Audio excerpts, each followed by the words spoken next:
Welcome to Impact, where immigrants and Americans discuss America today.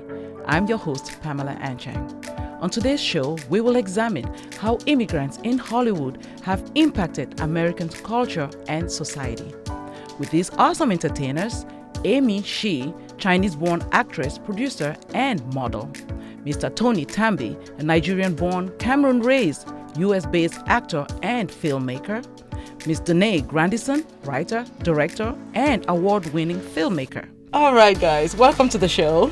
Thank you. Danae, thank you. Say hello to our listeners. Hi, everyone. And Tony. Hello. And Amy. Hi, everyone. So today's conversation really is about how immigrants have impacted Hollywood and the culture. So if we start this conversation, let's first of all acknowledge some notable immigrants who've been successful in the industry and, in my opinion, have actually influenced, where this country is as far as culture, even financially. So we talk about people like Audrey Hepburn, I guess. She was born in Brussels. Neil Young was born in Toronto. Rihanna, born in Barbados. Selma Hayek, Mexico. Even our governor, Schwarzenegger, the former governor, was born in Austria. And the list goes on and on. Danae, do you think any Hollywood big wigs off the top of your head? Maybe I can help you. I'm sure Cheryl Lee Ralph came off the top of my head. I guess because she's Jamaican. There you go. Tony. M. Night Shyamalan, Mira Nair, who did Queen of Katwe, All Indian. There you go. Alfred Hitchcock. Mm-hmm. London. There you go. Britain. We were Amy. just talking about the director Alfonso. He was born in Mexico. There you go. So many. And the list goes on and on and on. So how do you think these folks have, in your opinion, shaped American culture? Danae, let me start with you. Well, first of all, I think this is an immigrant country to begin with. And I think everyone has come from the different sides of this earth. So we've all had an impact in how it's brought about. Any one particular person, I think it's more challenging for me immediately to just think of. But I just think we all brought something to this country and with our diversity, with our culture, with our foods, with our stories. And that's what's impacting that little je ne sais quoi of being here. I like that je ne sais quoi. Mr. Tambi, je ne sais quoi. Can you follow through with that? Yes, definitely agree with what Danae said. And to me, it's just, we have to remember that immigrants see things differently. Yes. So I love the fact that they've brought a different perspective. They come with new ideas. So the music, like American music, like not even thinking about movies, but American music is such a melting pot of salsa, Afro-Cube, like mariachi. There's just so many things that immigrants have brought, but it's the whole concept of bringing different ideas and doing things differently and telling different types of stories. But the big thing for me with immigrants is the different perspective that they offer compared to the traditional American view. Yeah, Amy, I'm sure you have some thought on that. I would say yes. So we each different culture came over here, and then we actually what the process of melting together actually made it better. So we pick from the best from each different culture, and then sort of incorporate together, and then that's what makes America so colorful and so vibrant. I was just thinking in terms of the Chinese influence in the Hollywood entertainment industry. What do you think about their impact? Well, with China cinema, there's still a long way to.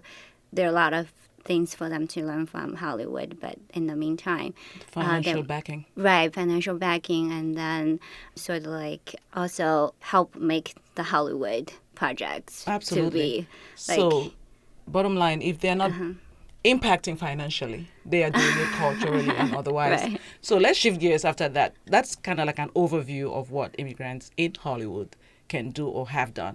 I want us to talk about, at the beginning of the show, we introduced the fact that Mario Puzo's Godfather, bottom line, sets the scene for how the Hollywood industry started, basically telling their stories and glamorizing, basically, people fleeing crime and mafia and all those things, and it's all glamorized.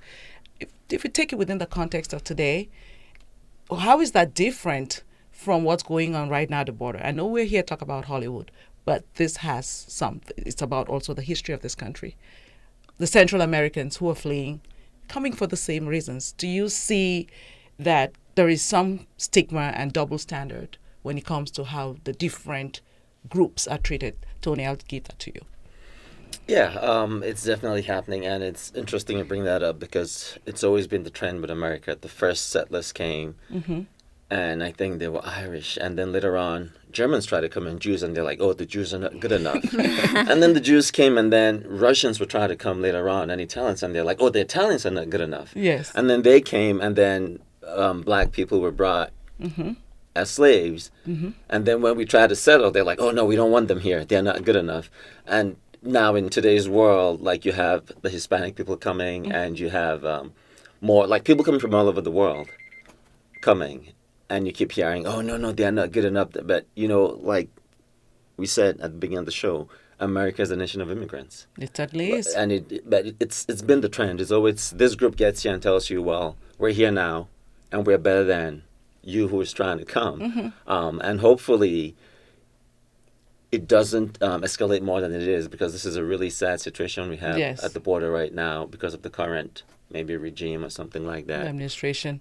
So, Danae, I guess my question to you is, if immigrants get the job done, we talked about the financing and the culture in the industry and within the context of Hollywood and how it translates into society, why then is there stigma about being immigrant in this country? If you come across certain Americans, that if they are not 5 generations removed, they're still calling themselves this American, you're German American, you can identify your lineage. So I think people are still respectfully proud of where they're from.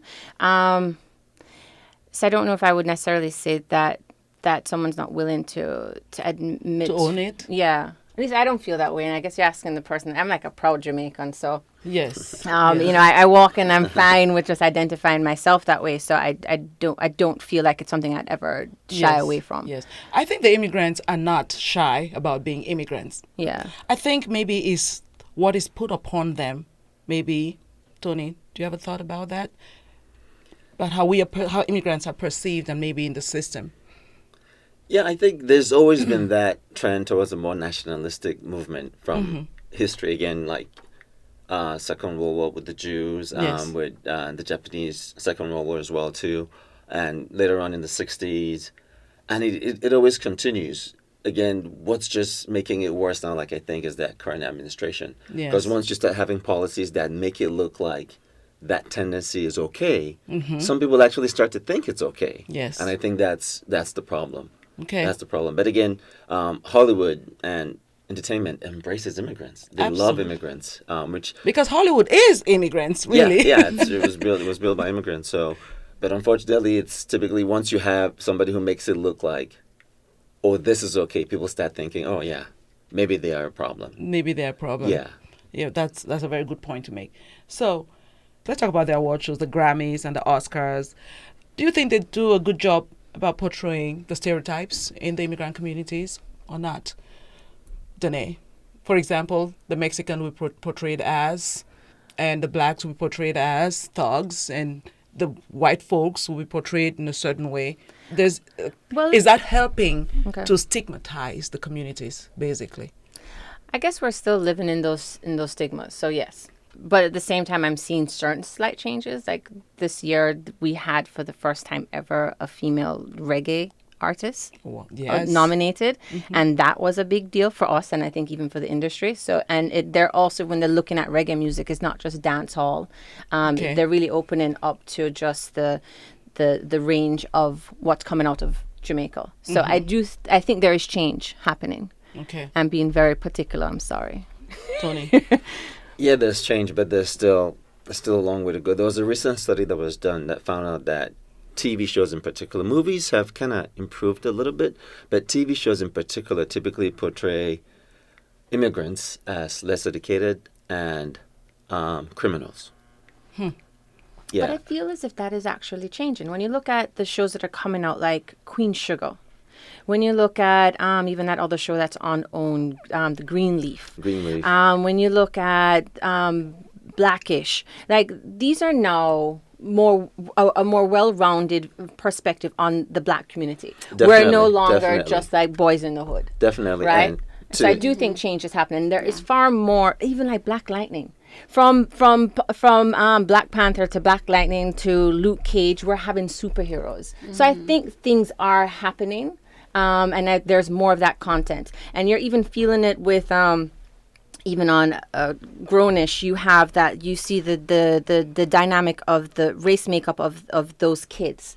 You have there's an Indian kid on there, there's your little white Jewish girl, there is your black, your two black American twins, and there's like this Latino. So you feel like the things are taking a shift, or we're really trying to round off. Okay. Yes, definitely. So then if that's going on, why is that happening? I'm sure it has something to do with maybe who's telling the story, Tony? Yes. That's what I was about to say. Sorry. Like right in here, filmmakers, we have to, you can't wait for someone else to tell your story, Right. because Yes. one, they wouldn't do it well. Yes. Two, possibly they don't know your story. Yeah. Yes. So we need to tell more of our own stories. And I Yes. think, like you said, Blackish, Yes. Greenleaf, Owen is Oprah Winfrey. I mean, there's so much going on, and it's because we're the ones able Yeah. to tell, like Fresh Off the Boat, Right. Oh, completely God, different yes. perspective of a nation family. And I think it's also the first time they've had a nation family presented on TV.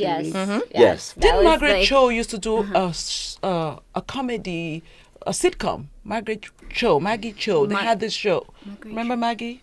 Yeah, Yes, I I'm know trying to remember Margaret the show. The Chinese community or the Asian community was outraged because they felt like she portrayed She just them portrayed the at the worst- the stereotype. stereotypes. Yes. Yeah. Amy, Yeah. what do you think And- about I when mean- that portrayal is To they're on be TV, honest- but do you like the way they're portrayed? Right, yeah.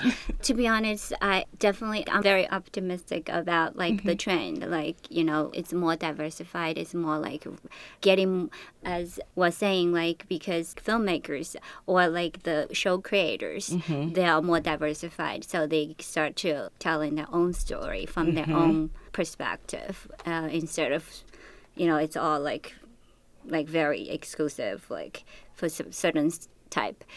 I think we still have a long way to go. Yeah, Like, we do. We need more original stuff to Can I be ask made. one question on Go that though? ahead. Because like I've worked with American-born Asian kids, and then you have Asians that are moving straight from America, and those are two different dynamics. Yeah. And when you're seeing something like Fresh Off the Boat, that is an American Asian family experience. So it can't be the authentic No. story from other Asian regions. So That- respective, I think that is amazing that is happening. Right. Because they too have their own identities. So I think it's the hardest thing for you to be here and you don't feel as if your experience here is represented. So Oh, I yeah, think so that's that's- amazing about that, right? Yeah, so that's actually exactly I'm trying to create a TV show. Okay. Oh, that's Like actually represent people who like it's not like there are stories was told about Asian Americans, Yes. but those are old times, like Okay. not modern. So now enough. we're moving So, forward. Yes, exactly, but not we don't quite have that type of like program shows to actually represent the modern. The full spectrum. Immigrants, of yes. the Absolutely. Asian community. So we're going to Right. continue this conversation in our one-on-one with each one of you because we could go on and on. So thank you so much for that conversation. And this is Impact on KPFK 90.7 FM. And I'm your host, Pamela Anchang. And we have come to the end of our show, Impact. If you enjoyed the show, please subscribe and tune in for our next edition.